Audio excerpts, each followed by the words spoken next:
Assalamualaikum warahmatullahi wabarakatuh. Alhamdulillah, innal hamdalillah, summa salatu ala rasulillah wa ba'du. Selamat malam, salam sejahtera buat kita semuanya. Salam Pancasila, salam merah putih, merdeka. Alhamdulillah, dengan memanjatkan puja-puji syukur kehadirat Allah, Tuhan Yang Maha Esa, yang telah menjadikan Indonesia ini dengan keanekaragaman suku, budaya, adat istiadat, dengan beribuan pulau. Kita bersyukur kepada para syuhada, pejuang pendiri bangsa ini yang bisa menyatukan Indonesia pada satu kesatuan, yaitu NKRI. Ini merupakan warisan yang sangat luar biasa. Warisan ini harus semuanya kita sebagai anak bangsa mempertahankannya dan juga melestarikannya. Karena acara ini adalah acara khusus, yaitu acara peringatan Hari Santri Nasional, maka di Hari Santri ini tidak luput daripada resolusi jihad, di mana di saat itu para syuhada, pejuang-pejuang bangsa, utamanya para ulama, para santri, dan masyarakat awam semuanya tumplek-blek ya di kota Surabaya itu, khususnya masyarakat Jawa dan Madura, dan sebagian juga dari luar Jawa, mempertahankan NKRI dari rongrongan penjajah yang hendak mau mengambil alih kembali, yaitu penjajah nikah. Di situ ribuan ya dari para syuhada ini yang meninggal dunia, sehingga Surabaya dijadikan kota pahlawan. Ini proses perangnya, mulai adanya resolusi jihad musyawarah dari tanggal 21 sampai tanggal 22 Oktober. Perang ini terus sampai pada klimaksnya tanggal 10 November. Untuk itulah mari kita awali acara ini dengan doa untuk para syuhada yang telah memperjuangkan dan mempertahankan NKRI ini. Bahu, bondo, pikir, nek perlu sak nyawane pisan, rawi-rawi rantas, malang-malang putung di dalam mempertahankan NKRI ini. Kita doakan mudah-mudahan para syuhada kita ya dicatat, ditulis oleh Allah min ahlil jannah ya, dan mudah-mudahan Indonesia senantiasa apa yang diwariskan oleh para syuhada ini tetap utuh, tetap bersatu, adem ayem toto tentrem kerto raharjo. Dan pada hari ini juga guru kami Kiai Haji Abdullah Syukri Zarkasi ya, pengasuh Pondok Pesantren Gontor, meninggal dunia.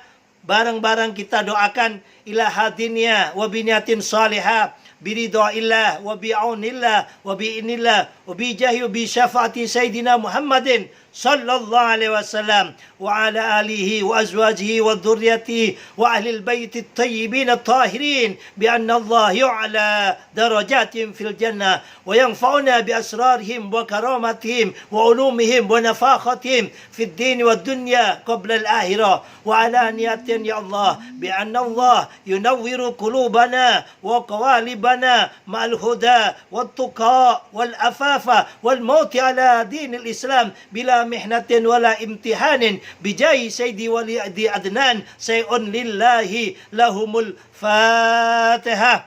A'udzu billahi minasyaitonir rajim. Bismillahirrahmanirrahim. Alhamdulillahirabbil alamin. Arrahmanir rahim. Maliki yaumiddin. Iyyaka na'budu wa iyyaka nasta'in. Ihdinas siratal mustaqim. Siratal ladzina an'amta 'alaihim ghairil maghdubi 'alaihim waladdallin. Amin. Terima kasih.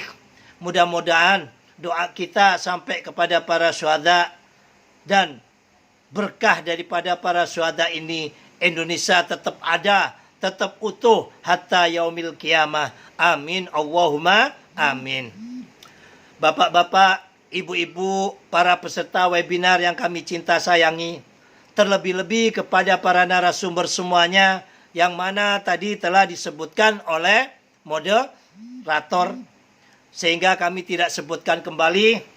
Nanti kami minta semua para peserta untuk mengikuti webinar ini agar tidak gagal paham bahwa peringatan Hari Santri tanggal 22 Oktober ini bukan hanya untuk kepentingan santri semata, akan tetapi benar-benar untuk kepentingan seluruh rakyat Indonesia. Ini merupakan estafet yang luar biasa, yang mana pendiri atau proklamator bangsa kita, yaitu Bung Karno, di saat-saat itu, ya, bahasa anak muda sekarang itu saat kacau, saat galau, saat panik. Karena apa? Nikah ataupun kalau sekarang itu kumpulan daripada penjajah yang ada di Eropa itu hendak menjajah kembali Indonesia, yang mana telah diproklamasikan tanggal 17 Agustus. Lah saat itu Bung Karno silaturahim kepada para alim ulama, ya, yang mana kepada ketua PBNU, ya, Hadratus Syekh Kiai Haji Hasyim Asy'ari. Lah minta fatwa, minta nasihat, menjelaskan, menerangkan bahwasannya penjajah ini akan menjajah kembali Indonesia yang telah dimerdekakan. Minta fatwa, minta dorongan, minta doa, dan minta dukungan. Karena memang waktu itu kita merdeka, tidak punya senjata yang hebat, tidak punya tentara yang kuat, tidak punya pokoknya peralatan perang yang canggih. Yang dimiliki oleh rakyat Indonesia hanya kemauan yang kuat, merdeka atau mati. Di saat itulah, di dalam kegalauan daripada Bung Karno, ya, lalu dikeluarkanlah fatwa hukum tentang tentang perang ataupun jihad melawan penjajah. Yang mana ini Gus tidak terangkan panjang lebar mengenai resolusi jihad, karena nanti narsum ada yang bagiannya menerangkan tentang resolusi jihad ini.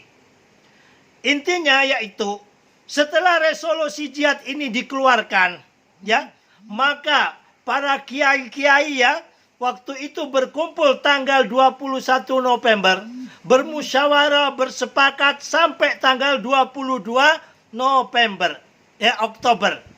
Akhirnya lahirlah resolusi jihad ini, diumumkan dari kuping ke kuping ke seluruh pesantren yang ada di Tanah Jawa dan Madura, dan juga sebagian Sumatera dan Sulawesi.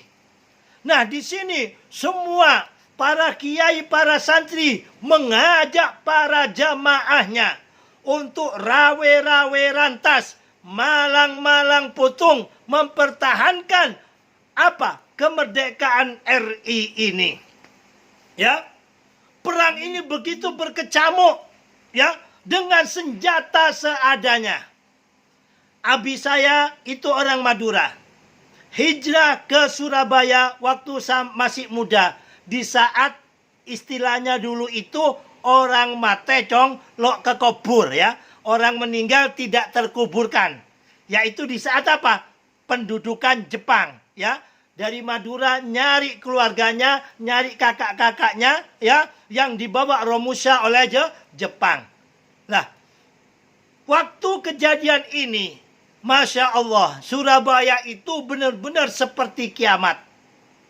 Di situ ada namanya Jembatan Merah, ya. Kenapa disebut Jembatan Merah? Karena benar-benar darah daripada para syuhada pejuang kita bertumpahan di Jembatan Merah itu. Bagi orang yang pernah ke Surabaya, di Surabaya itu ada kali yang besar namanya Kali Mas, ya, dari Tanjung Perak sana. Masuk itu dari sana. Lah, di situ ada namanya Jembatan Petean. Kalau di Pete itu jembatan ini ngangkat. Lah, setelah Petean itu menuju apa? Jembatan Merah. Disitulah kapal-kapal perang Belanda ya diturunin, bukan dijatuhin bom, bukan dijatuhin batu oleh arek-arek Surabaya, oleh santri, oleh mujahid, oleh kiai, tetapi dijatuhkan dirinya ya dengan senjata seadanya. Yang ada yang bawa pacul, ada yang bawa bambu runcing, ada yang bawa hanya pisau. Apa yang dia punyai melawan tentara Nika ini untuk mempertahankan kemerdekaan Republik Indonesia. Dan di saat 10 November itu adalah masa di saat top rekornya. Di situ ada Bung Tomo mengambil RRI ya, mengumumkan kepada seluruh masyarakat Surabaya khususnya dan sekitarnya. Dipanggillah semua wahai seluruh rakyat Indonesia ya, baik itu tukang bakso, tukang soto, tukang becak, siapapun ya, untuk bersama-sama mempertahankan kemerdekaan RI. Ini adalah perjuangan yang sangat luar biasa. Yang mana perjuangan ini dulu diminta oleh siapa? Oleh Bung Karno, ya. Oleh Bung Karno agar kemerdekaan ini tetap dipertahankan.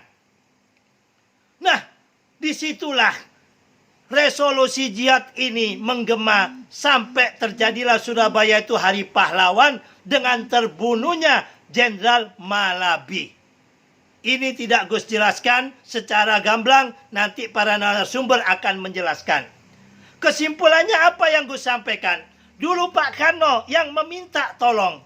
Dan saat ini presiden kita lah, Bapak Presiden Jokowi, yang memberi penghormatan kepada para syuhada ini. Kepada para kiai, kepada para santri, kepada masyarakat umum.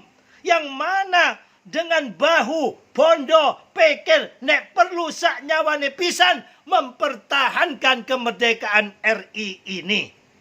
Nah, hubungan daripada Pak Karno yang minta tolong, ya.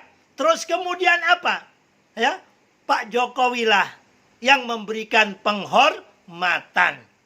Penghormatan itu disampaikan oleh Pak Jokowi di saat kunjungan di salah satu pesantren di Jawa Timur, yang mana saat itu sebenarnya mau waktu 1 Muharram.